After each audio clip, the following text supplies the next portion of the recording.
The search for who's responsible after a backyard deck collapsed during an overnight party in South Austin Sunday morning.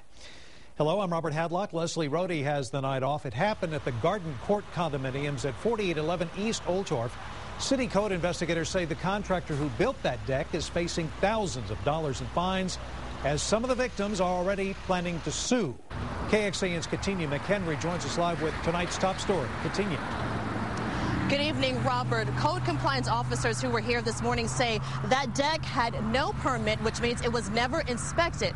Now, the deck was on the second story, and it sat about 20 feet high in the air. And code compliance officers say they did find a permit from 10 years ago, but it wasn't for that particular structure. Now, the contractor is facing hefty fines up to $2,000 a day for each violation.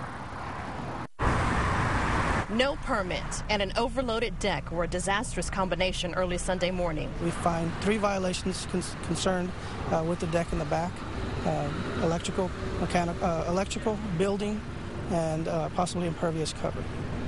So once we verify that there are any more, then we'll move forward from that point. 30 people were on the 1-week-old deck when it collapsed, falling on people underneath. Officials say that exceeded the weight limit, just one of several apparent problems. It appears like it pulled away from the building first. With an engineer's eyes, structural engineer John Schwab studies photos of the disaster and rewinds what happened. It looked like almost like the hinge of a book closing, and then it hit the ground and then fell forward back towards the building. He says what's most important in any structure is the strength of the building materials. In this case, John says looks like the failure happened with whatever was used to connect the deck to the condo. So the design has to be right, the existing conditions have to be what they are, and then it has to be built right. So there's 3 steps in the whole process that are necessary to make it correct.